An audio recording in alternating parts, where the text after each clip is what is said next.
Rotational motion के अंदर सबसे पहली चीज़, जो काम सर्कुलर मोशन की तरह जो काम लीनियर डिस्प्लेसमेंट करता है वो काम रोटेशनल में एंगुलर डिस्प्लेसमेंट करेगा। जो काम v करता है वो काम ओमेगा करेगा, जो काम a करेगा वो काम d कौन करेगा, अल्फा करेगा।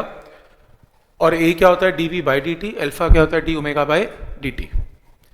फिर उसके बाद रोटेशनल काइनेमेटिक्स में इक्वेशंस लगती है, omega is equal to omega naught plus alpha T, और ऐसे theta is equal to omega naught T plus half into alpha T square, और omega square minus omega naught square two alpha theta. इसके बाद जो असली concept start है, जो पहले टाइप की प्रॉब्लम आती है, वो है प्रिंसिपल ऑफ मोमेंट पे।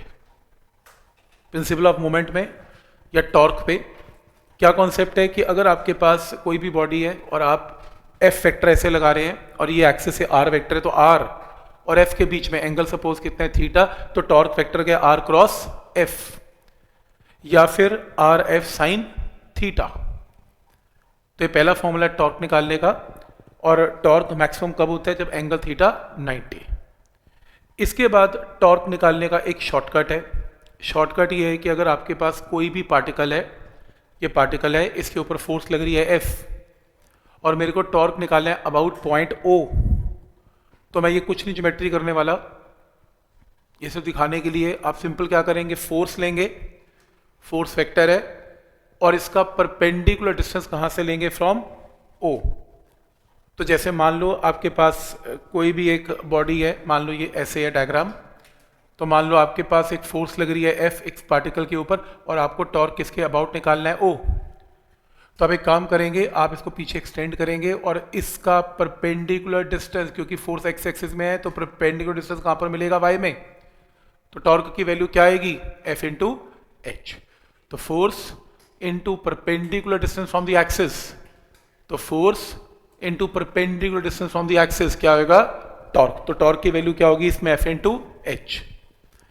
नेक्स्ट है, आपके पास दो स्ट्रिंग्स हैं और ये रॉड है, और सपोज आपने एक स्ट्रिंग को काट दिया, तो क्या होगा, ये रॉड इसको एक्सिस मानते हुए, क्योंकि एक्सिस यहां से पास करेगा इसके सेंटर से, ये नीचे घूमेगी। तो क्वेश्चन है कितना टॉर्क अप्लाई होगा, किस टॉर्क से घूमेगी, तो क्या होगा, कौन इसको नीचे लेके जा रहा है, इसका वेट, वेट कितना है mg, और इस mg का परपेंडिकुलर डिस्टेंस एक्सिस से कितना है l/2, तो फिर टॉर्क क्या होगा, mg इंटू l/2। तो कैसे लगेगा टॉर्क, समझ में आ रहा है। कपल का मतलब होता है तो equal and opposite forces separated by some distance, वो कपल बोलते हैं। तो जैसे मान लो ये कपल है, एफ एंड एफ दो फोर्सेस हैं और इनके बीच में सीधा परपेंडिकुलर डिस्टेंस d है, तो आप क्या करेंगे, एक फोर्स ले लें f, दो फोर्सेस नहीं लेंगे, एक फोर्स ले लें कोई भी f, और इनको डिस्टेंस से क्या कर दें, मल्टीप्लाई, तो आंसर क्या आएगा, f इंटू टी। तो ये भी टॉर्क है। नेक्स्ट है, जैसे एक बॉडी है, लॉज ऑफ मोशन में एक फोर्स राइट है एक फोर्स लेफ्ट है, और दोनों फोर्सेस अगर बराबर है तो नेट फोर्स की वैल्यू क्या है, 0। उसी तरीके से यहां पर नेट फोर्स नहीं है, रोटेशनल मोशन में नेट टॉर्क 0 किया जाता है। फॉर एग्जाम्पल, रोटेशनल इक्विलिब्रियम या प्रिंसिपल मोमेंट की क्या प्रॉब्लम्स हैं, जैसे मान लो एक बॉडी है, वैसे हमने सेंटर ऑफ मास में भी किया था कि अगर इसका सेंटर ऑफ मास है तो इसका मास m1 है और इसका डिस्टेंस सेंटर ऑफ मास से m2 है, d2 है, और m1 का d1 है। अब सीधा फॉर्मूला लगा सकते हो, m2 into d2 is m1 into d1। ये लास्ट टाइम सेंटर ऑफ मास में मैंने आपको बताया था, m1 को d1 और m2 को d2 से मल्टीप्लाई करके इक्वेट करोगे, आंसर आएगा, सीधा शॉर्टकट था। अगर टॉर्क से इस बात को करना है तो ऐसे कर सकते हैं कि इसका बैलेंसिंग पॉइंट इसका एक्सिस है, और मान लो ये रोटेशनल इक्विलिब्रियम में है।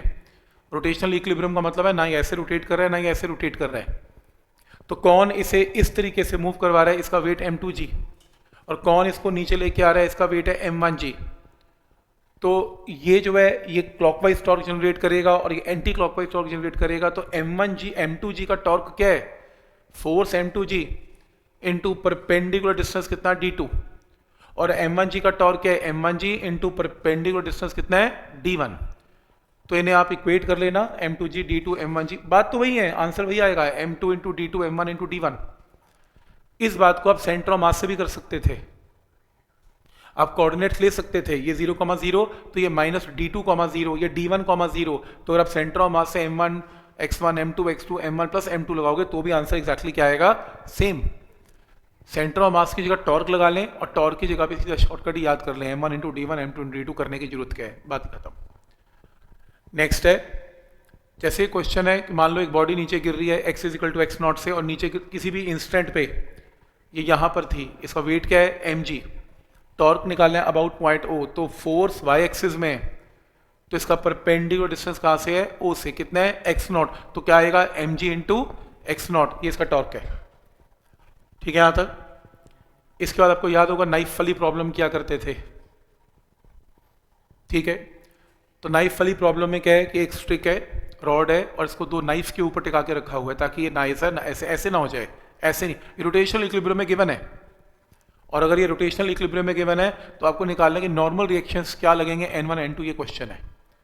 तो सबसे पहले n1 n2 मान लो नॉर्मल रिएक्शंस है, क्या गिवन है, इसका वेट गिवन है सेंटर ऑफ मास से 4g, और एक एक्स्ट्रा वेट और गिवन है कितना 6g। तो आपको ये सारे डिस्टेंसेस गिवन है, ये 5 है, इस नॉर्मल रिएक्शन का 4g से 25 है, और यहां से 35 है। अब इक्विलिब्रियम दो किस्म के हैं, एक ट्रांसलेशन इक्विलिब्रियम का मतलब बॉडी ना ऊपर जा रही है ना नीचे आ रही है, एक रोटेशनल, ना बॉडी क्लॉकवाइज घूम रही है ना एंटी क्लॉकवाइज घूम रही है। क्योंकि ये बॉडी पूरी की तरह इक्विलिब्रियम में, तो ऊपर की forces must be equal to नीचे की फोर्सेज। तो ऊपर की फोर्सेज क्या है n1 एंड n2, नीचे की फोर्स क्या है 6g और 4g, तो n1 plus n2 is equal to 6g plus 4g।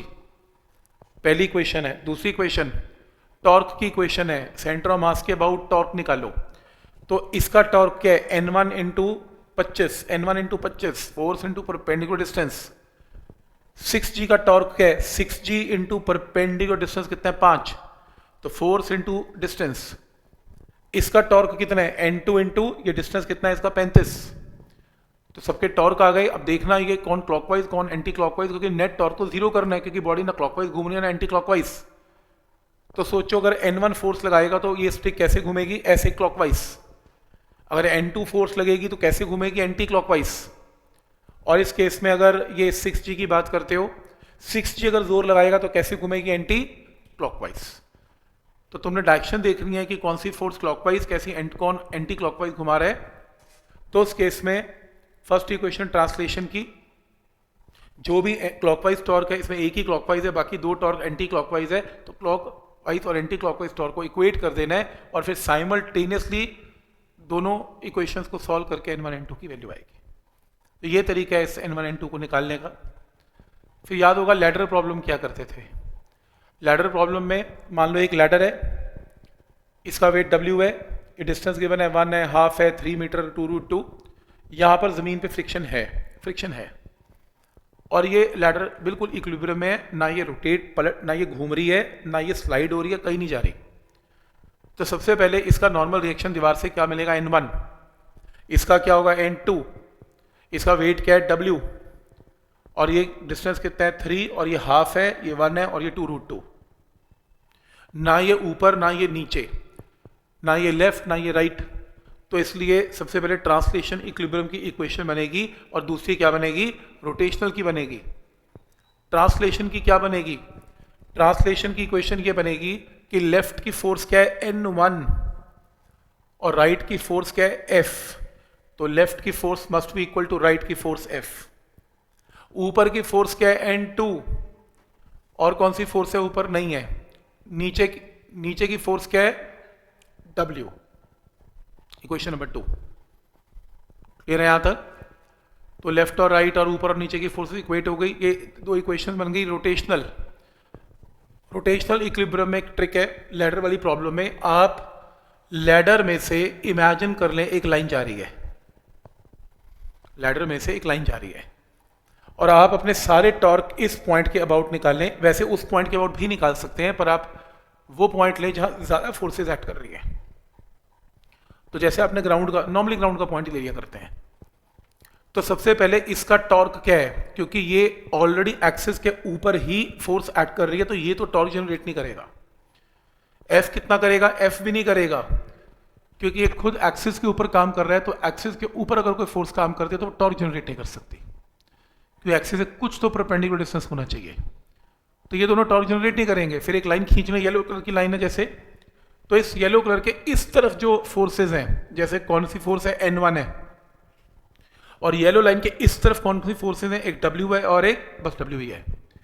तो उस तरफ की जो फोर्स है वो जो टॉर्क जनरेट करेगी क्या करेगी, n1 ये एक्सिस है, n1 का परपेंडिकुलर डिस्टेंस एक्सिस से क्या बनेगा, अगर ये n1 x एक्सिस में है तो परपेंडिकुलर डिस्टेंस किस में बनेगा, y एक्सिस में, n1 into 2√2 must be equal to इस येलो लाइन के इस तरफ जो फोर्सेज हैं उसका टॉर्क है W इंटू W का परपेंडिकुलर डिस्टेंस एक्सिस से कितने, हाफ। तो ये आपने टॉर्क को इक्वेट कर दिया, रोटेशनल इक्विलिब्रियम। बस इन्हें साइमल्टेनियसली सॉल्व करके जो निकालना है आंसर निकाल लेना। तो कैसे बनती हैं इक्वेशन समझ में आ रही हैं लैडर की प्रॉब्लम्स। तो जैसे नेक्स्ट जो पॉइंट है इसमें वो है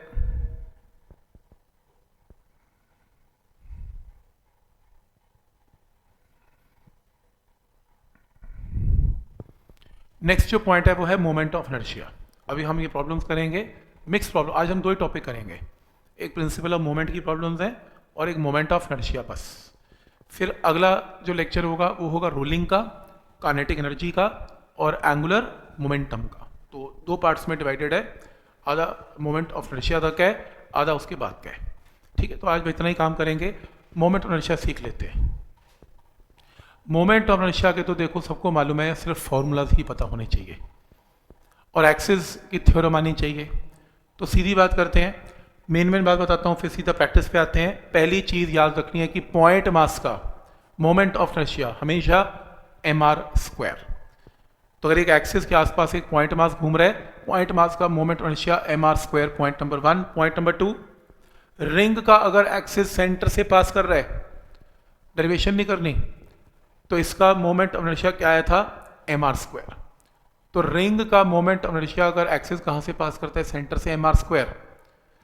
डिस्क का अगर एक्सिस सेंटर से पास करता है तो डिस्क का हाफ mr²। तो रिंग का mr², डिस्क का half mr²। Next, thin rod का अगर रॉड यहां से पास कर रही है तो ml²/12। तो रिंग का mr², डिस्क का हाफ mr², रॉड का ml²/12। 3। नेक्स्ट, अगर आपके पास एक सॉलिड स्फेयर है, सॉलिड स्फेयर का moment of inertia axis centre से पास कर रहा है 2/5 mr²। नेक्स्ट, अगर एक सिलेंडर है, एक्सिस सेंटर से पास कर रहा है हाफ mr², और अगर एक्सिस बीच में से पास कर रहा है तो mr²/4 l²/12। तो ये फॉर्मूलाज यूज होंगे इसमें। ठीक है, अब प्रॉब्लम ये है कि अगर कल को एक्सिस चेंज होता है, जो कि अक्सर हो जाता है, कंपटीशन की सारी प्रॉब्लम में कौन दे रहा है तुम्हें सेंट्रल एक्सिस, तुम्हें एक्सिस शिफ्ट तो करवाना ही है उसको। तो तुम्हें एक थ्योरम आनी चाहिए, theorem of parallel and perpendicular axis. तो theorem of parallel and perpendicular axis के अकॉर्डिंगली, तो थ्योरम ये है कि अगर आपके पास कोई भी एक बॉडी है और उसका एक एक्सिस कहां से पास कर रहा है, सेंटर से यहां से पास कर रहा है, और एक एक्सिस कहां पर है, ये है, और एक कहां पर है, ये है, सच दैट ये z एक्सिस है और ये x एक्सिस है और ये y एक्सिस है। तो अगर moment of inertia x axis का अलग है, y एक्सिस का अलग है और z के अलोंग अलग है, तो अगर ये तीनों एक्सिस एक पॉइंट में पास कर रहे हैं और ये दो एक्सिस एक प्लेन में काम कर रहे हैं, एक प्लेन में है, एक ऐसे है एक ऐसे है, और तीसरा एक्सिस इन दोनों के परपेंडिकुलर है, तो जो भी एक्सिस परपेंडिकुलर होगा उसका मोमेंट ऑफ इनर्शिया दो एक्सिस के सम के इक्वल होगा मोमेंट ऑफ इनर्शिया के जो एक्सिस एक प्लेन में लाई करते हैं। तो जैसे अगर प्लेन में दो एक्सिस लाई करते हैं, बस आपने x y z याद नहीं करना, दो एक्सिस अगर एक प्लेन में लाई करते हैं, इसके अलोंग मोमेंट ऑफ इनर्शिया 10 है, इसका 15 है, तो थर्ड एक्सिस का क्या हो जाएगा, 10 + 15 25 हो जाएगा, बात ही खत्म। आपने x y z तो याद भी नहीं करना इसमें। तो ये पहला पॉइंट है। दूसरा पॉइंट है, इसी को यूज करना, कैसे यूज करना है अभी हम न्यूमेरिकल में देख ही लेंगे। इसे तो इसको लगा के दिखा दूंगा एक बार कि कैसे लगता है ये। तो सबसे पहली चीज, इसके अंदर आपको कुछ मोमेंट ऑफ इनर्शिया, हाँ पहले एक और ये बताता हूँ, थ्योरम ऑफ पैरेलल एक्सिस बता देता हूँ। मान लो एक स्फेयर है और स्फेयर का मोमेंट ऑफ इनर्शिया 2/5 mr² है, ये एक्सिस सेंटर ऑफ मास में से ही पास होना चाहिए, नहीं तो थ्योरम नहीं लगेगी। तो पहला एक्सिस कहां से पास होना चाहिए, बॉडी के सेंटर ऑफ मास में से, और अगर कोई एक्सिस एग्जैक्टली इसके पैरेलल है, सच दैट इनके बीच में डिस्टेंस कितना है r, तो इसमें नया मोमेंट ऑफ इनर्शिया क्या होगा 2/5 mr² तो होगा ही होगा प्लस mr² भी होगा, तो 2/5 mr² प्लस mr², इसे बोलते हैं थ्योरम ऑफ पैरेलल एक्सिस।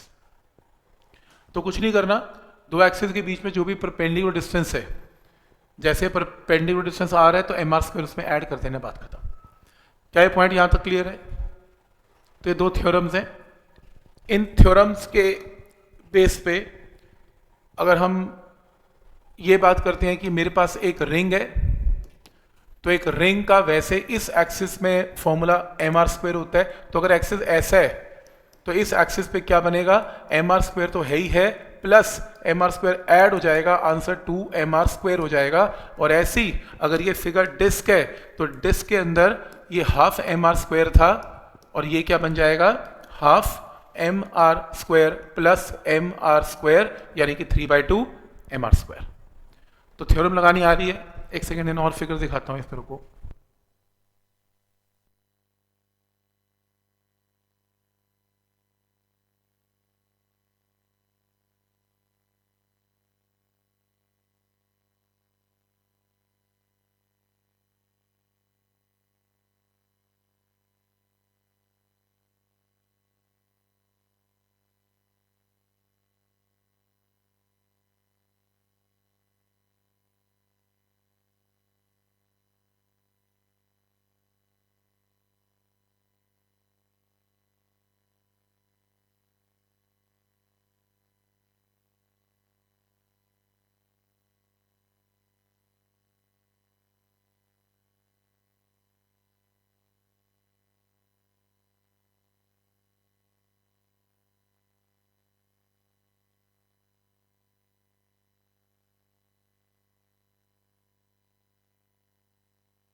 ठीक है, तो इसमें ये डिस्क है, ऐसी अगर ये सॉलिड स्फीयर है, एक्सिस सॉलिड स्फीयर का अगर टेंजेंट है तो 2/5 mr² प्लस mr² इसमें क्या कर देना है ऐड कर देना है, ये पहला पॉइंट है। तो ये थ्योरम ऑफ पैरेलल एक्सिस से आप कोई भी एक सेंटर ऑफ मास के अबाउट आई याद कर लो, बाकी आ जाएगा। नेक्स्ट जो फॉर्मूला है थिन रॉड, रॉड का मोमेंट ऑफ इनर्शिया क्या होता है ml²/12, और ये डिस्टेंस अगर l/2 है और अगर आपका एक्सिस यहाँ से पास कर रहा है तो ml²/12 में ऐड कर दो m इंटू l/2 का स्क्वायर, इसे याद करो आंसर आएगा ml²/3। ये याद करना है क्योंकि टेंजेंट एक्सिस काफ़ी यूज होता है। तो रॉड के सेंटर में से अगर एक्सिस पास करेगा तो ml²/12 12, और अगर टेंजेंट होगा तो ml²/3। नेक्स्ट है, अगर आपके पास एक रिंग है और रिंग का अगर ये एक्सिस है यानी कि mr², अगर रिंग के डायमीटर के अबाउट आपको निकालना है मोमेंट ऑफ इनर्शिया, तो रिंग के कोई भी दो डायमीटर ले लो जो आपस में 90 डिग्री पे हैं और एक प्लेन में है। तो क्योंकि ये दोनों एक प्लेन में है तो इनका सम ऑफ मोमेंट ऑफ इनर्शिया किसके इक्वल होगा, एम आर स्क्वायर। तो आई ऑफ डी की वैल्यू सॉल्व करके क्या आएगी, हाफ एम आर स्क्वायर। तो मोमेंट ऑफ इनर्शिया डायमीटर के अबाउट क्या होता है, जो भी सेंटर एक्सिस होता है उसके आधा कर देना है। तो याद रखना है कि एक रिंग का मोमेंट ऑफ इनर्शिया अगर इस एक्सिस के पे एम आर स्क्वायर है तो डायमीटर में स्ट्रेट वे क्या पुट कर देना है, 1/2 एम आर स्क्वायर। अगर एक डिस्क है, डिस्क का फॉर्मूला होता है हाफ एम आर स्क्वायर, तो डायमीटर के अबाउट फॉर्मूला क्या होगा, 1/4 एम आर स्क्वायर, ऐसे होगा 1/4 एम आर स्क्वायर। क्या पॉइंट यहां तक क्लियर है? तो डायमीटर के अबाउट 1/4 एम आर स्क्वायर है, क्लियर है यहां तक। और लास्ट, अगर इसमें कोई ये कहे कि ये एक डिस्क है, एक डिस्क के डायमीटर के about formula 1/4 M R square है, और डिस्क का अगर ये टेंजेंट है, डिस्क का टेंजेंट ये नहीं होता, डिस्क का टेंजेंट ये है, अगर टेंजेंट मेंशन नहीं है, कई बार एक टेंजेंट दिया जाता है जो कि इसके परपेंडिकुलर है, फिर तो ये टेंजेंट है। और अगर सिर्फ टेंजेंट बोला जाता है तो ये टेंजेंट लेना है जो डायमीटर के पैरेलल है, तो ये क्या बनेगा, इसका moment of inertia 1/4 M R square plus M R square, this is the answer. तो ऐसे निकालना है। तो एक्सिस शिफ्टिंग तो 101% आनी ही है, लेकिन बेसिक फॉर्मूला समझ में आ रहे हैं सारे, रिंग के, डिस्क के, स्फेयर के, और आपका शेल का, एक शेल, एक स्फेयर जो कि अंदर से खाली है, इसका फॉर्मूला आई का होता है 2/3 एम आर स्क्वायर। तो सॉलिड स्फेयर का 2/5 एम आर स्क्वायर और शेल का 2/3 एम आर स्क्वायर। ठीक है यहां तक। तो इसके बेस पे ये कुछ फॉर्मूलाज हैं। इन फॉर्मूलाज के बाद ये थ्योरम्स हैं। थ्योरम्स हमने कर ली, प्रूफ हमने करना नहीं है।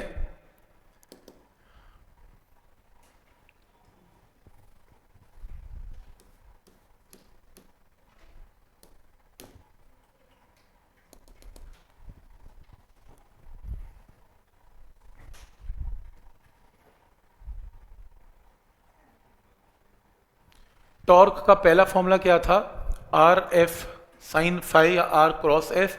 आर क्रॉस एफ के ऊपर काफी न्यूमेरिकल आ रखे हैं वेक्टर फॉर्म में क्रॉस प्रोडक्ट के ऊपर, और दूसरा torque is equal to Y times alpha, ये भी फॉर्मूला है। तो जैसे हम लॉज ऑफ मोशन में करते थे net force is mass into acceleration, इस चैप्टर में करते हैं नेट टॉर्क इज, जो काम मास करता है वो काम इसमें आई करता है, और जो काम ए करता है वो काम इसमें एल्फा करता है, तो torque is equal to Y alpha. इसके बाद इसका जो नेक्स्ट जो पॉइंट है, ठीक है, तो इसमें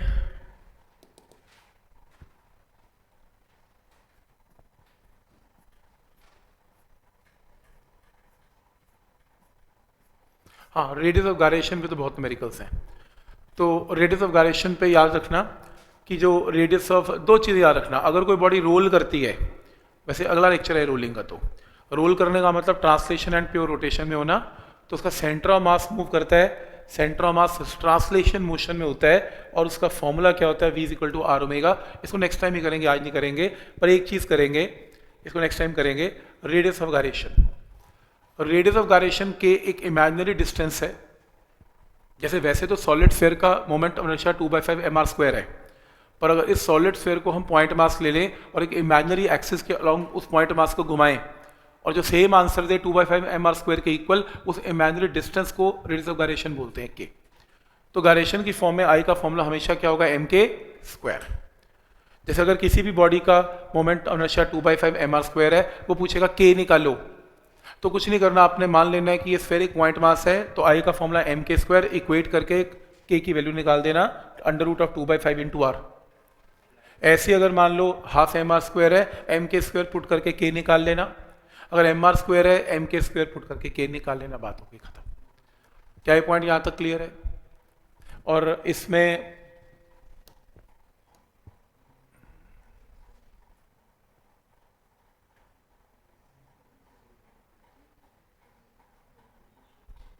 ठीक है,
ठीक है, यहाँ से करते हैं, यहाँ से करते हैं।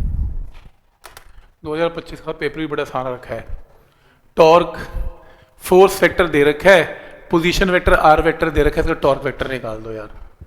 ये तो पता नहीं किस सेट में आ गया ऐसे।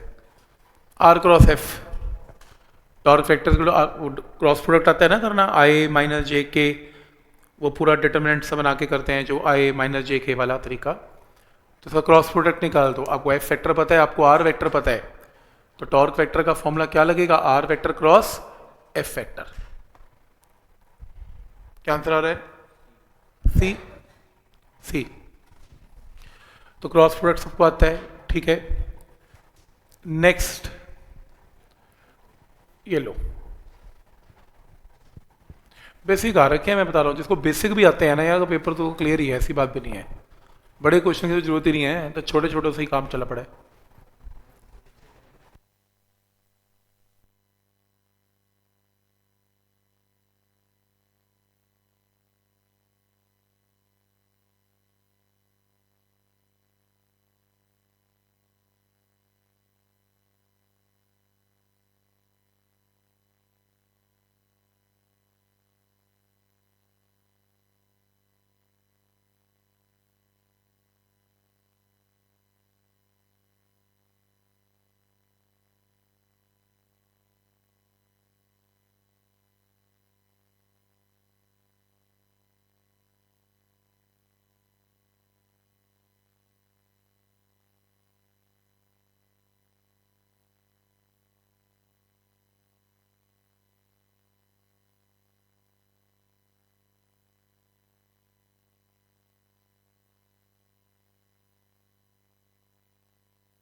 ना uniform rod of mass 250 gram, तो ये तो सेंटर ऑफ मास पे लगेगा मास, हैविंग लेंथ 100 सेंटीमीटर की लेंथ है, 1 मीटर लेंथ है, मीटर स्ट्रिक है, शार्प एज 40 सेंटीमीटर मार्क पे बैलेंस किया गया जा रहा है, 400 gram is suspended at 10 centimetre mark पे। To maintain the balance of the rod mass to be suspended at 90 centimetre mark क्या होगा? तो ये डायग्राम है। एक मास लगा दिया 10 पे लेफ्ट से, एक लगा दिया सेंटर पे, एक लगा दिया यहाँ पर 90 पे लगाना है। तो ये क्वेश्चन है कि एक जो मास है, क्योंकि वो 10 पे है और ये 10 है, और दूसरा कहाँ पे लगाया है? 40 पे, 40 पे 100 सेंटीमीटर बैलेंस में, शार्प है 40 पे, एक 40 पे है और एक कहाँ पर है? 10 पे है। 400 ग्राम तो 10 पे है, 40 सेंटीमीटर पे मार्क है, एक नाइफ रख दिया ना, 40 सेंटीमीटर नाइफ है, नाइफ तो 40 पे आएगा। यहाँ पर वेट लगा दिए, एक कहाँ पर? 10 पे, एक 90 पे। तो टॉर्क की प्रॉब्लम है ये। टॉर्क की क्या प्रॉब्लम है? चेक करो, क्योंकि रोटेशनल इक्विलिब्रियम तो मेंटेन्ड है, तो ये ना तो रॉड ऐसे जा रही है ना ऐसे जा रही है। तो आपको इस क्वेश्चन में टॉर्क को बैलेंस करना पड़ेगा, क्लॉकवाइज और एंटी क्लॉकवाइज टॉर्क को बैलेंस करते हैं और चेक करते हैं क्या आंसर आ रहा है।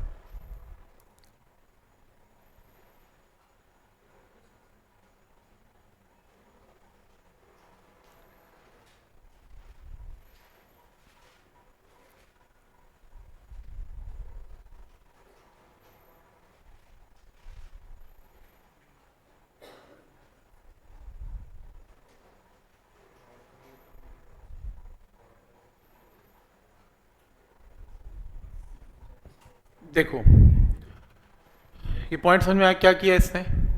इसे बैलेंसिंग पॉइंट क्या लिया? 40 नाइफ।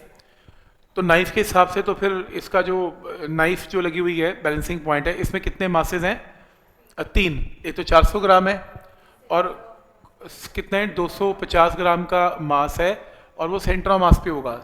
वो 50 पे होगा, राइट, इसने बनाया नहीं पर ये 50 पे होगा। तो एक और मास है कितने कितने पे, ये 50 सेंटीमीटर की मार्किंग पे, ऐसे 50 सेंटीमीटर पे भी मास है कितना, 250 की बनाना चाहिए था इसे, ऐसे ऐसे। तो सारा कुछ कहाँ बैलेंस होना है, सेंटर ऑफ मास पे या नाइफ पे, रादर क्योंकि नाइफ पे टिका के रखा हुआ है। सेंटर ऑफ मास ना बोलो, क्योंकि सेंटर ऑफ मास तब था कि नाइफ ना होता, नाइफ के ऊपर ही सब कुछ बैलेंसिंग पॉइंट है, तो ये इसका बैलेंसिंग पॉइंट मान लेते हैं। तो सारे टॉर्क इसके अबाउट निकाल लेते हैं। तो इधर की फोर्स इसको ऐसे घुमा रही है और इधर की फोर्सेस ऐसे घुमा रही हैं, दोनों टॉर्क को इक्वेट कर लेते हैं। तो लेफ्ट की तरफ 400 है, 400 जी है, 400 जी की दूरी यहां और यहां के बीच में कितनी है, क्योंकि 10 पे तो ऑलरेडी है ही, और ये कितना है, 40 में से 10 गया कितना, 30। तो ये पहला टॉर्क है। और राइट साइड फोर्सेस का टॉर्क क्या है, ये 250 ग्राम है, और इसकी दूरी यहां से कितनी है, 10। 250 ग्राम तो 50 सेंटीमीटर पे है, लेकिन बैलेंसिंग पॉइंट 40 पे है, तो डिस्टेंस इनके बीच में 10, तो क्या आएगा 250 इंटू 10। और यहां पर इसका वेट क्या है, mg, तो mg का डिस्टेंस यहां से कितना आएगा, 50। इक्वेट कर लेना, आंसर आ जाएगा। तो knife is the balancing point, उसका 3 वेट के हिसाब से टॉर्क निकाल लेना, आंसर है।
आपके पास टोटल बस अब जनवरी में टेस्टिंग है, ठीक है, थोड़े बहुत वीक टॉपिक्स रिवाइज हो सकते हैं, ऐसा नहीं है, बट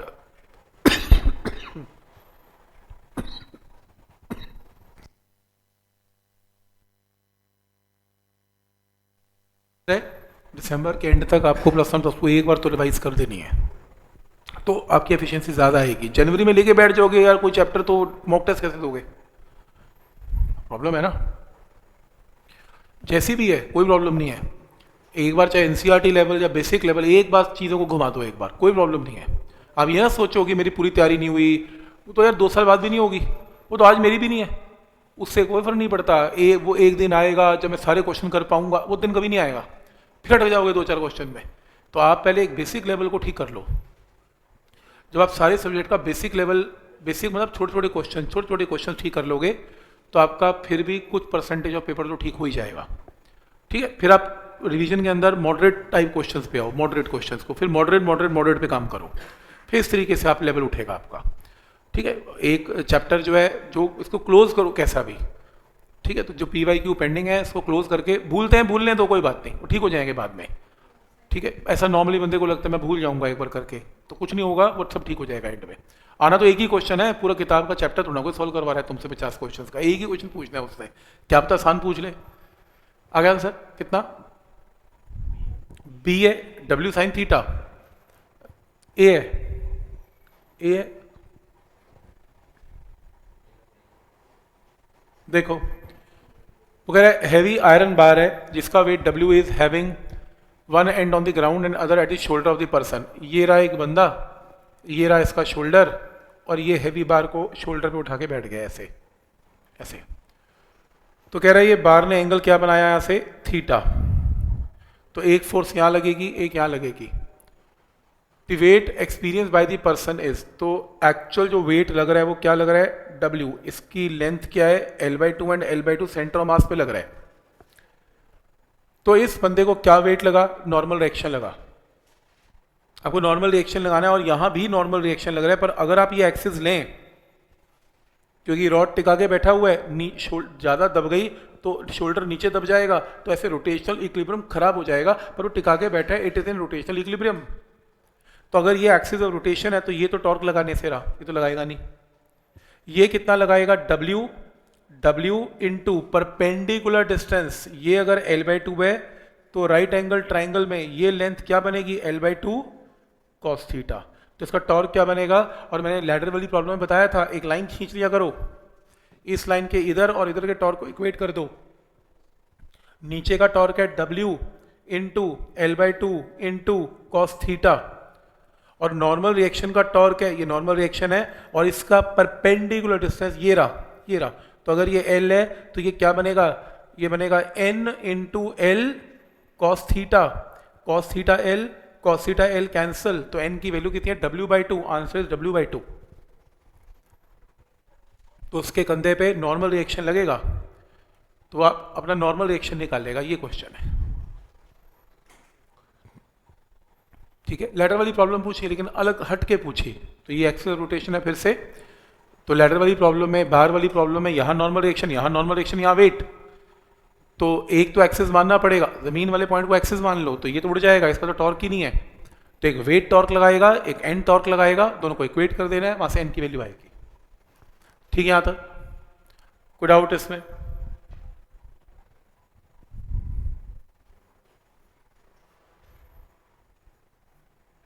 ये लो,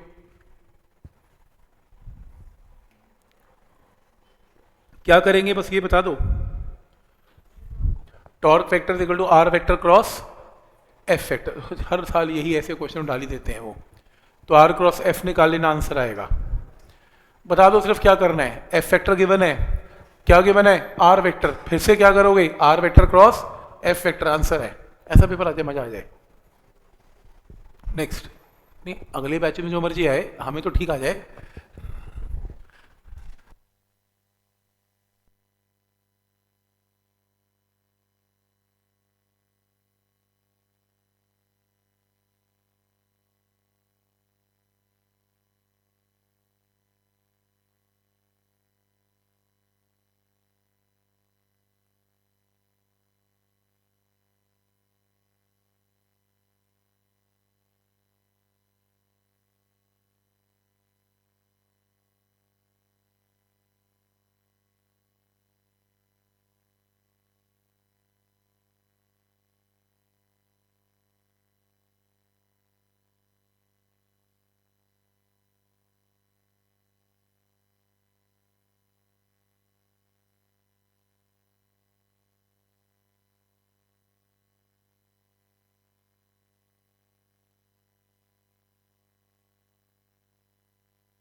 आ गया? देखो क्वेश्चन है, क्या आंसर आया? बी। बी कैसे किया बस ये देख लो। आपको एफ फैक्टर गिवन है, टॉर्क निकालना है पॉइंट पी पे with respect to O and Q. तो एफ फैक्टर है, पहले पॉइंट ओ लेते हैं, तो मेरे को टॉर्क कहाँ निकालना है? पी पॉइंट पे निकालना है। तो एक काम करते हैं, ओ पे अगर अबाउट ओ निकालना है पहला आंसर, तो ओ आपका ओरिजिन है और ये आपका आर वेक्टर है, ये आर वेक्टर, ये आर वेक्टर है। आर वेक्टर निकालना पड़ेगा कैसे? ये बनाओ y और ये x, तो ये 10 सेंटीमीटर है, तो x की वैल्यू क्या आएगी? 10 इंटू कॉस ऑफ 60, और y की वैल्यू राइट एंगल ट्राइंगल में क्या आएगी? 10 इंटू साइन ऑफ 60। तो ये r वेक्टर जो बनेगा पहले केस में वो क्या बनेगा? 10 cos 60 i cap plus 10 sine 60 j cap. आपको एफ फैक्टर पता है, आर वेक्टर R1 वेक्टर आ गया, R1 vector cross F vector करेंगे तो टॉर्क वेक्टर आ जाएगा नंबर 1, आधा आंसर आ गया। तो अगला पार्ट ऐसे करना है, अब आपको टॉर्क Q के अबाउट निकालना है, तो ओरिजिन को Q मान लो। कहाँ निकालना है? P पे निकालना है, तो यहां से ये वेक्टर उल्टा बनेगा। अब R2 वेक्टर, R2 वेक्टर में क्या करना पड़ेगा आपको? X एंड Y, X की वैल्यू फिर से एक बार 10 इंटू कॉस ऑफ 60 और y की वैल्यू 10 इंटू साइन ऑफ 60। बस फर्क ये है कि जो R2 वेक्टर है उसमें 10 कॉस 60 तो आई कैप ही है, नहीं आई कैप नहीं है, माइनस आई कैप है। माइनस आई कैप इसलिए क्योंकि वेक्टर की डायरेक्शन इधर है, तो इसका कॉम्पोनेंट इधर निकलेगा और एक इधर निकलेगा। इसका कॉम्पोनेंट इधर निकला, इसका इधर निकलेगा, तो यहां पर क्या आएगा? Minus I cap and 10 sine 60, तो ऊपर की तरफ ही है, इसका एक कॉम्पोनेंट इधर एक ऊपर, तो ये क्या आएगा? जे कैप। एफ वेक्टर आपको पता है, तो R2 vector cross F vector करके सेकंड टॉर्क आएगा। तो एक vector position vector R vector ऐसे बनेगा, एक आर वेक्टर ऐसे बनेगा। जो आर वेक्टर ऐसे बनेगा उसका कंपोनेंट पॉजिटिव एक्स में पॉजिटिव वाई में, जो ऐसे बनेगा उसका नेगेटिव आई में और पॉजिटिव वाई में। तो यहां से 2 बार आपको आर क्रॉस एफ करना पड़ेगा, आंसर आएगा।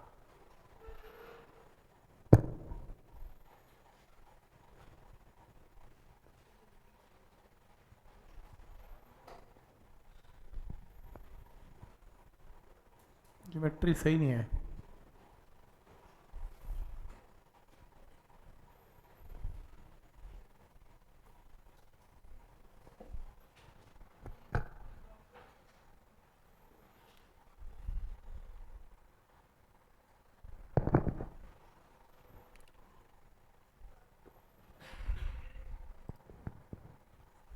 Excuse me sir. हाँ जी, सर पिछले क्वेश्चन में हमने नेगेटिव आई क्यू लिखा था क्यू के साथ, तो वो समझा दो। ये देखो ना, आपको टॉर्क पी के अबाउट निकालना है और क्यू के अबाउट निकालना है, तो वेक्टर पोजीशन ये बनेगा, ऐसे बनेगा, ऐसे। तो अगर देखो रिस्पेक्ट टू क्यू है ना, तो ओरिजिन क्यू है, रिस्पेक्ट टू ओ है ना, तो ओरिजिन ओ है, क्यू है, लेकिन फोर्स तो पी पे लग रही है, तो ये वेक्टर यहाँ बनेगा। इसके तो कॉम्पोनेंट बनेंगे, एक लेफ्ट बनेगा और एक ऊपर बनेगा, इसलिए माइनस आई कैप है, लेफ्ट हो गया ना ओके इसलिए। सर।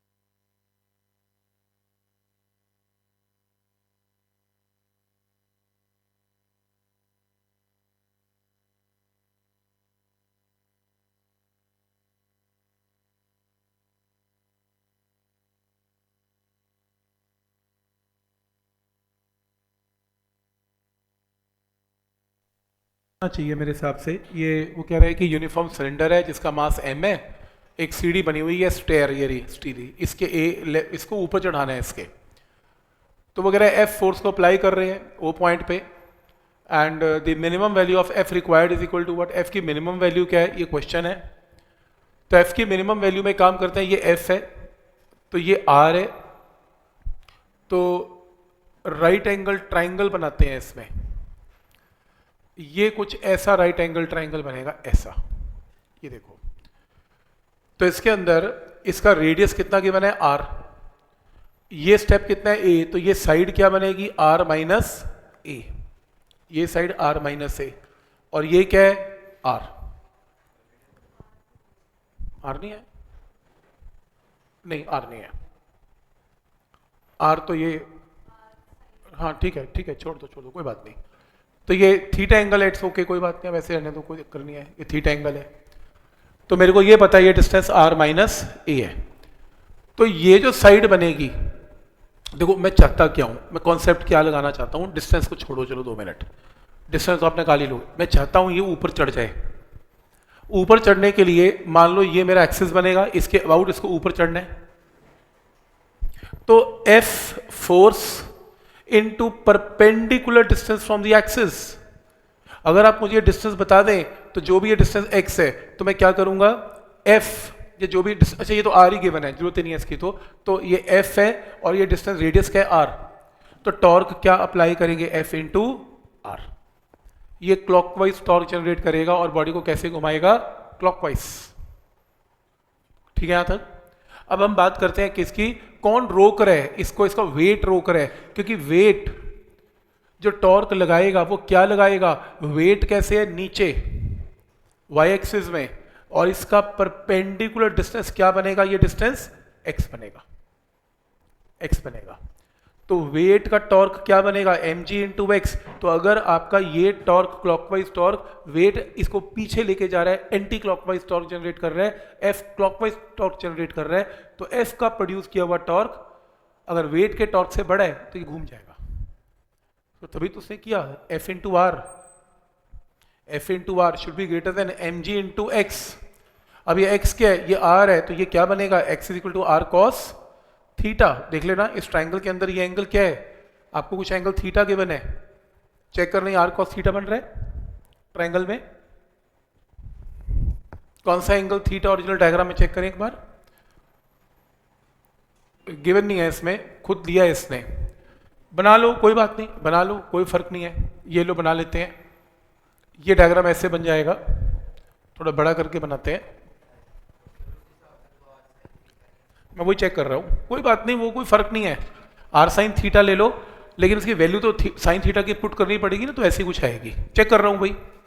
तो अगर ये डिस्टेंस आर है, अपने को क्या ढूंढना है, अपने को ये ढूंढना है, ठीक है, ये ढूंढना है, और ये कितना है, टोटल आर में से ए को माइनस करो, आर माइनस ए है, तो ये साइड क्या बनेगी, under root of R square into कितना, ये कैपिटल आर पाइथागोरस है, तो आपके पास वैल्यू आएगी R square minus R minus A का होल स्क्वायर, है ना, ये square minus this square is square, सही है, तो साइड आ गई। अब मेरे को क्या करना है, F into R should be greater than equal to M G into this distance, ये देख रहे हो ये डिस्टेंस, तो ये डिस्टेंस तो सीधा मेरे पास आ ही गया, मुझे साइन कॉस लेने की शायद जरूरत भी नहीं पड़ रही, चेक करता हूं सॉल्व करके, ये पॉइंट क्लियर है यहां तक, एफ इंटू आर इसके इक्वल है, इस आर को इसके नीचे ले जाएं तो चेक कर लो, ये बन गया आंसर, ये देखो यहां से इसको छोड़ो, ये देखो ये सही है, इस आर को नीचे ले गए और आंसर आ गया।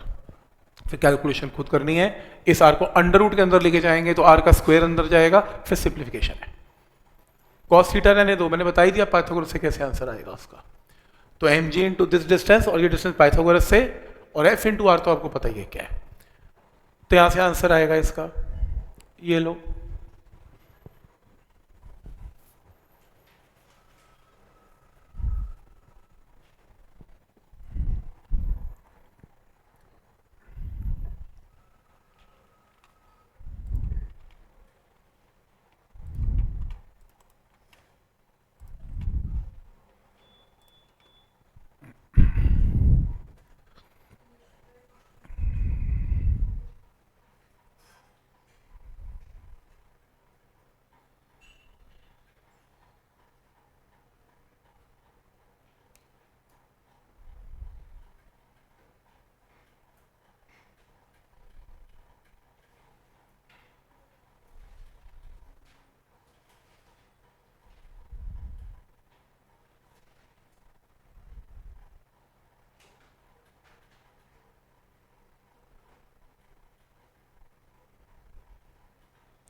तो इसमें पार्टिकल जिसका मास m है moving along a trajectory,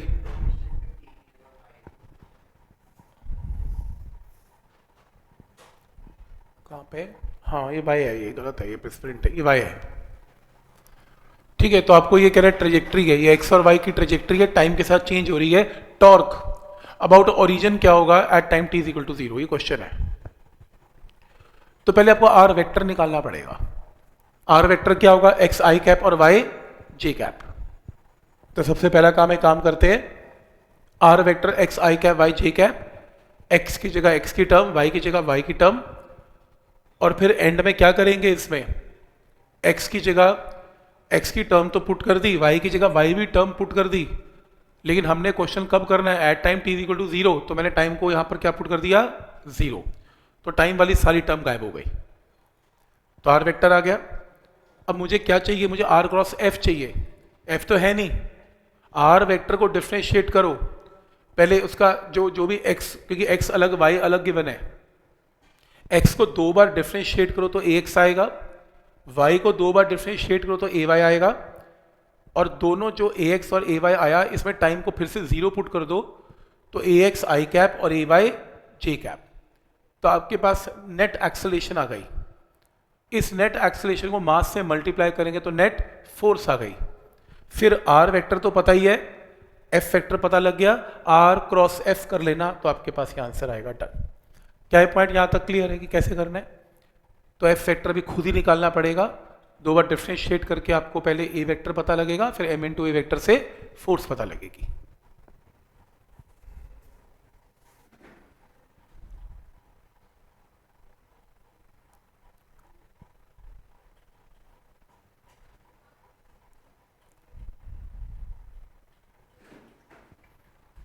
point समझ में आ रहा है, कैलकुलस यूज हो रहा है इसमें।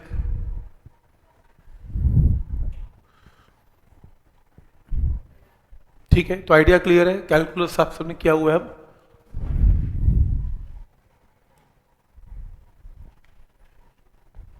होगी, इंटीग्रेशन खत्म होगी सबकी, कैलकुलस चल रही है।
mop है, clean a floor, cleaning a machine presses a circular mop of radius r vertically down with a total force of F and rotates it with a constant angular speed about its axis. If the force F is distributed uniformly over the mop and coefficient of friction between the mop and the floor is mu, torque applied by the machine on the mop is equal to what? तो एक mop है, disc है, जैसे एक disc है, disc के ऊपर force लग रही है लेकिन यूनिफॉर्मली लग रही है, एफ ऐसे ही लग रही, पूरे डिस्क के ऊपर यूनिफॉर्म लग रही है, तो पूरे एरिया के ऊपर लग रही है, पूरे पाई आर स्क्वायर एरिया पे एफ फोर्स लग रही है। आपको निकालना है इसमें टॉर्क निकालना है। सबसे पहली चीज एक काम करते हैं, ये डिस्क किससे बनी हुई है?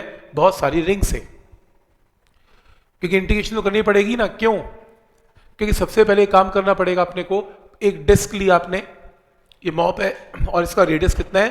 आर। अब प्रॉब्लम ये है कि एफ जो है वो हर तरफ लग रही है डिस्क के ऊपर, तो हम एक काम करते हैं, कितनी फोर्स, कितना एरिया है डिस्क का? पाई आर स्क्वायर, और कितनी फोर्स लग रही है पाई आर स्क्वायर एरिया पे? एफ। तो 1 के लिए क्या फोर्स लग रही है? F divided by pi R square, और पाई आर स्क्वायर। लेकिन ये डिस्क किसकी बनी हुई है? रिंग की। तो एक रिंग ले लो जिसका रेडियस x है और थिकनेस dx है, तो इसका एरिया, ये शेडेड एरिया क्या बनेगा? शेडेड एरिया बनेगा 2 pi x circumference into thickness. तो क्या बनेगा? f by pi R square into 2 pi x into D X. तो आपके पास सिर्फ रिंग के ऊपर फोर्स आ गई, रिंग की फोर्स है। रिंग की फोर्स जो भी लगेगी उसका बदले में नॉर्मल रिएक्शन लगेगा, तो ये नॉर्मल रिएक्शन ऑफ क्या आ गया? रिंग आ गया। तो रिंग के ऊपर स्मॉल फ्रिक्शन क्या लगेगी? ये फ्रिक्शन लगेगी स्मॉल। और इस केस में टॉर्क की जो वैल्यू है वो क्या होगी? टॉर्क की वैल्यू होगी, जो भी फोर्स ऑफ फ्रिक्शन आएगी, रिंग का रेडियस क्या है? x। तो अगर ये फोर्स इस रिंग पे, इस यहां पे एरिया पे लग रही है और एक्सिस क्या है? x, तो फोर्स जो भी लगेगी, चाहे टेंजेंशियल लगेगी, कैसे लगेगी, फोर्स को x से क्या कर देना है? मल्टीप्लाई। तो टॉर्क आ जाएगा फ्रिक्शन का।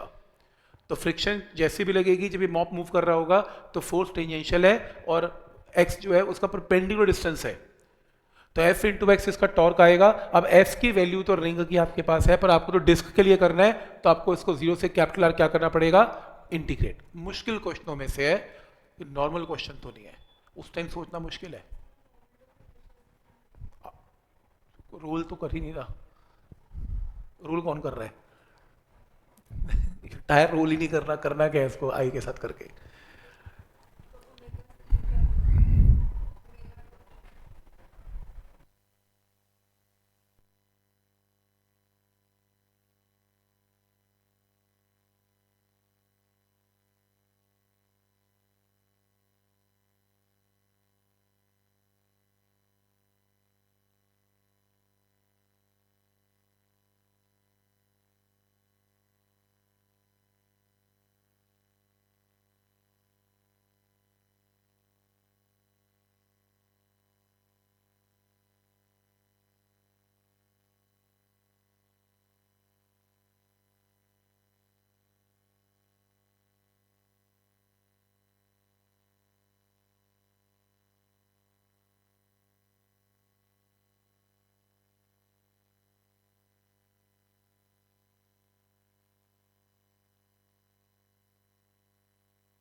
सबसे पहले आपको F1 F2 वेक्टर गिवन है, 2 forces of same magnitude F। Actual में दोनों F हैं। आपको कहाँ लग रहे हैं? F1 ये रहा, F2 ये रहा। F2 is in X Y plane, F2 X Y plane में इंपॉर्टेंट, ऐसा लग रहा है जैसे Z में जा रहा है, नहीं जा रहा, ये फ्लैट है, एक्स वाई प्लेन में हॉरिजॉन्टल है। और F1 वेक्टर की वैल्यू आपको गिवन है, Z एक्सिस है, तो F1 वेक्टर का मतलब क्या है, F के पीछे क्या लगेगा, K कैप है।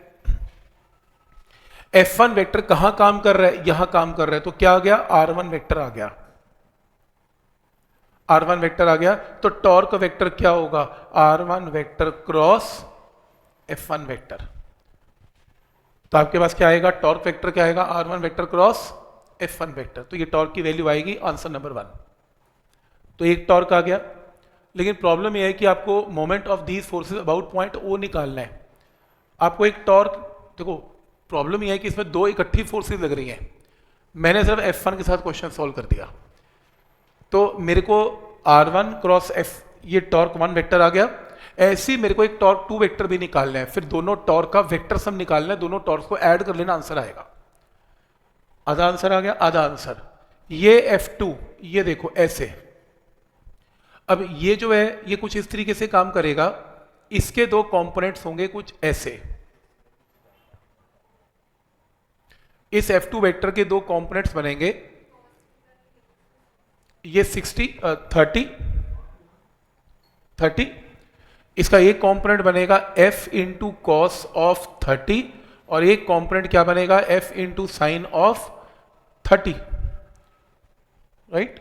अब बताओ F2 वेक्टर की वैल्यू बोलो क्या बनेगी, F कॉस 30 के पीछे क्या लिखा जाएगा, कौन सा कैप है, माइनस जे कैप है, उस तरफ ना y के ऑपोजिट माइनस जे कैप है। इसको बोलो F साइन 30, बोलो पीछे कौन सा कैप है, माइनस आई कैप है, z नहीं है, क्योंकि उसने बोला ये वेक्टर एक्स वाई प्लेन में है, तो कंपोनेंट x और y में ही बनने हैं। ये जो कंपोनेंट है लग रहा है कि ऊपर जा रहा है, ये ऊपर नहीं जा रहा है, ये बोर्ड के अंदर जा रहा है, और किसके ऑपोजिट जा रहा है, x के ऑपोजिट जा रहा है, तो इसलिए पीछे क्या लगेगा, माइनस आई कैप। और यहां पर ये फोर्स यहां पे लग रही है, और ये फोर्स 6 मीटर दूर लग रही है यहां से, तो R2 वेक्टर की वैल्यू आएगी 6 जे कैप बस, क्योंकि मेरे को मालूम है ना कि इसका कोऑर्डिनेट क्या बनेगा, 6 मीटर अलोंग y एक्सिस। अब करना R क्रॉस F, फिर से R क्रॉस F, पहले भी R क्रॉस F, दोनों का वेक्टर सम, दोनों को I को I में, J को J में, K को K में ऐड कर देना, आंसर आएगा। आइडिया समझ में आ रहा है, और आपको ये बात समझ में आ गई कि R क्रॉस F पे काफी क्वेश्चंस आ रहे हैं प्रिंसिपल ऑफ मोमेंट के, ठीक है। तो अब हम चलते हैं नेक्स्ट प्रॉब्लम्स पे, जिसके अंदर हमने मोमेंट ऑफ, सारे R क्रॉस F है जो मैं छोड़ता जा रहा हूं, सारे R, लाइन लगी पड़ी है R क्रॉस F की, देखो तो सही।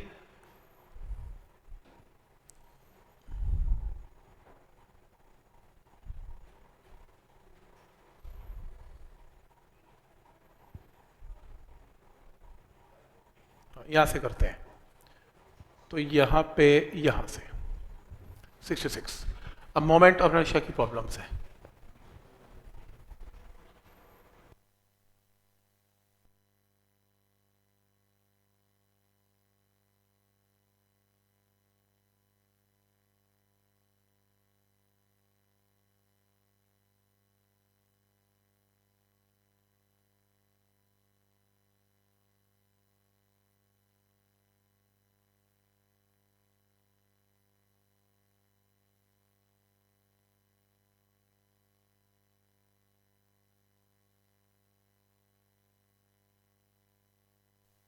बी सी डी,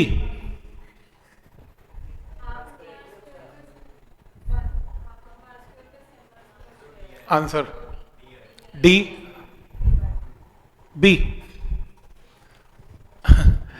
ये क्या हुआ,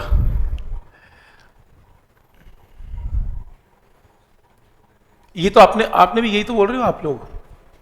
प्रॉब्लम पता है क्या है, आपने ये पढ़ लिया था डायमीटर आ रहा है, तो रेडियस r/2 है, मैं अंडरलाइन भी करके लाया हूं इतना बड़ा, खुद मैं जब सॉल्व कर रहा तब भी देख रहा था डायमीटर आ रहा है, तो जानबूझ के अंडरलाइन किया। अभी क्वेश्चन चेंज हो गया, सर्कुलर रिंग है और कैसे निकालना है tangent axis lying in the plane of the ring.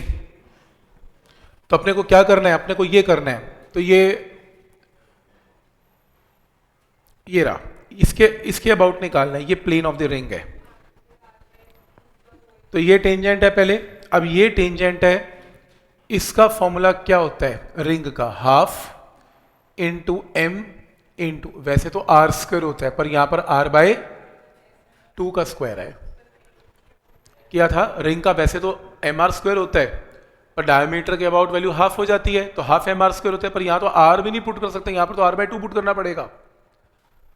Next ये डिस्टेंस कितना है, आर बाय 4, क्योंकि टोटल डायमीटर कितना है, नहीं आर बाय 2 ही होएगा, आर बाय 2 होगा, तो टोटल डायमीटर कितना है आर, तो आधा कितना है आर बाय 2। तो क्या बनेगा answer, half into M into R by 2 का square plus mass into R by 2 का होल स्क्वायर, ये आएगा आंसर। हल्का सा घुमाया उसने, डायमीटर आर दे दिया, बट पॉइंट समझ में आ रहा है करना क्या है, थ्योरम ऑफ पैरेलल एक्सिस को कैसे यूज करना है। नेक्स्ट, दुख यही होता है, ऐसे क्वेश्चन गलत हो जाए और दुख होता है।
सी, ओके सी सी। तो पहला क्या गिवन है, रॉड जिसकी लीनियर मास डेंसिटी गिवन है, यानी कि मास बाय लेंथ गिवन है, is bend to form a ring, ring बना दिया, moment of inertia of a ring about diameter क्या है, तो ठीक है, तो इसमें लीनियर मास डेंसिटी पता है, तो मास क्या है, मास की वैल्यू क्या बनेगी, लेंथ ऑफ द रॉड क्या है एल, एल को लैम्डा से क्या कर दिया मल्टीप्लाई, तो कुछ करना ही नहीं है, पता ही है एल बाय लैम्डा। लेकिन एल किसके इक्वल है, L equal to 2 pi R है, क्योंकि रिंग बन गई, तो आर की वैल्यू कितनी है एल बाय 2 पाई। ये मास आ गया, ये रेडियस आ गया। अब रिंग का जो डायमीटर है उसमें फॉर्मूला क्या होता है, हाफ एम आर स्क्वायर होता है, मास की जगह पुट कर दो एल लैम्डा, और यहाँ पे आर की जगह पुट कर दो एल अपॉन 2 पाई का होल स्क्वायर, आंसर। कुछ ना कुछ तो चेंज करके लाएगा ही लाएगा।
डिस्क है जिसका रेडियस r है और मास m है, एक डिस्क है, small circular part radius r/2 remove कर दिया गया ओरिजिनल डिस्क में से, moment of inertia of the remaining part निकालना है। रूल नंबर 1, पहले इमेजिन करेंगे कि कुछ नहीं काटा इसमें से, तो ये डिस्क है, इसका मोमेंट ऑफ इनर्शिया क्या होगा, हाफ mr²। बात होगी खत्म, ठीक है। तो ये टोटल मोमेंट ऑफ इनर्शिया आ गया हाफ mr² डिस्क का, कुछ नहीं काटा। अब जो पोर्शन काटा इसका रेडियस कितना है, r/2। पहले इसका मास निकाल लेते हैं। इसका मास कैसे निकलेगा, अगर कंप्लीट डिस्क है πr², तो मास कितना है m, अगर 1 है तो m/πr², और अगर डिस्क का r/2 रेडियस है तो मास की वैल्यू कितनी है, m/πr² into pi into r/2 का स्क्वायर। क्या आंसर आ रहा है, m/4। तो ये पता लग गया कि जो कटा हुआ पोर्शन है उसका मास कितना है, m/4। तो ये बताओ कि ये जो कटा हुआ पोर्शन है, आई कटा हुआ पोर्शन, इसका मोमेंट ऑफ इनर्शिया क्या आएगा, कटी हुई डिस्क का आई क्या आएगा, हाफ, कटे हुए पोर्शन का मास कितना, m/4 इंटू रेडियस का स्क्वायर। टोटल आई निकाल लिया, टोटल आई निकाल लिया, वाइट वाले पोर्शन का आई निकाल लिया। दोनों को माइनस कर दें, नहीं माइनस करना, क्यों, क्योंकि एक का एक्सिस तो ये है और कटे हुए पोर्शन का एक्सिस ये है, तो पहले कटे हुए पोर्शन के एक्सिस को इसके ऊपर शिफ्ट करो फिर माइनस करना, और दोनों एक्सिस में डिस्टेंस कितना अगेन r/2। इसका मतलब जो आई डैश की वैल्यू आएगी, मतलब इसके अबाउट ये वाइट पोर्शन का मोमेंट ऑफ इनर्शिया कितना आया, half into m/4 into r/2 का होल स्क्वायर प्लस इस कटे हुए पोर्शन का मास क्या है, m/4 इंटू r/2 का होल स्क्वायर। ये स्टेप समझ में आया। थ्योरम ऑफ पैरेलल एक्सिस से मैंने इस एक्सिस को यहां से उठा के यहां पे शिफ्ट कर दिया, तो इसका आई तो मैं निकाल ही चुका हूं, प्लस इस डिस्क का मास m/4 इंटू डिस्टेंस का स्क्वायर।